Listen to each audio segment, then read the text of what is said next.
Series ఆధునిక ప్రపంచంలో Bhagavad Gita episode 1 కష్టాల మధ్యలో గీతా జ్ఞానం.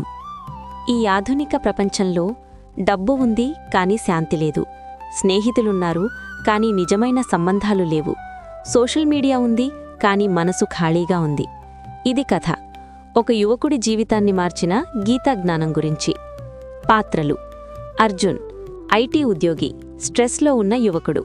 కృష్ణమూర్తి గారు రిటైర్డ్ టీచర్, గీతాజ్ఞాని. సీత అర్జున్ స్నేహితురాలు.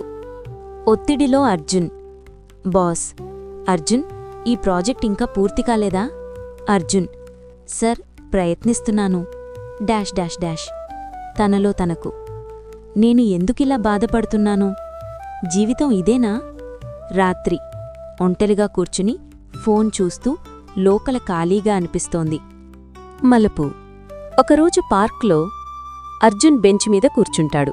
అక్కడికి కృష్ణమూర్తిగారు వస్తారు. ఎందుకు అంత ఆలోచనలో ఉన్నావు బాబూ?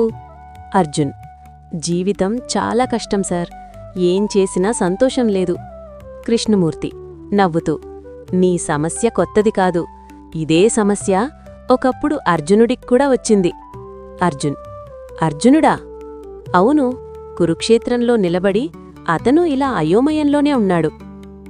గీతా ప్రవేశం. భగవద్గీతలో ఒక మాటుంది: కర్మణ్యేవాధికారస్తే మా ఫలేషు కదాచన. అది అంటే నీ పని మీదే నీ హక్కుంది, ఫలితం మీద కాదు. అంటే నేను ఫలితం గురించి టెన్షన్ పడకూడదా? అవును, నువ్వు పని చెయ్యాలి, ఫలితం దేవుడి చేతుల్లో ఉంది. మార్పు ప్రారంభం. అర్జున్ జీవితం మారడం మొదలవుతుంది. పనిమీద ఫోకస్, ఫలితం మీద టెన్షన్ తగ్గుతుంది, మైండ్ ప్రశాంతంగా మారుతుంది.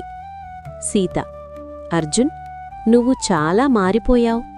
అర్జున్: గీత నేర్పించింది. క్లైమాక్స్. అర్జున్ మళ్ళీ అదే పార్కుకు వెళ్తాడు. కృష్ణమూర్తిగారు కనిపించరు. అక్కడ ఒక పుస్తకం ఉంటుంది, భగవద్గీత.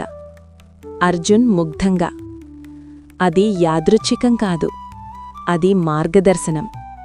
ముగింపు సందేశం: ఆధునిక ప్రపంచంలో సమస్యలు మారాయి, కాని పరిష్కారం అదే ఉంది. గీతా జ్ఞానం ఇప్పటికీ మన జీవితాన్ని మార్చగలదు. Friends, please subscribe, like, share and comment మన ఛానల్.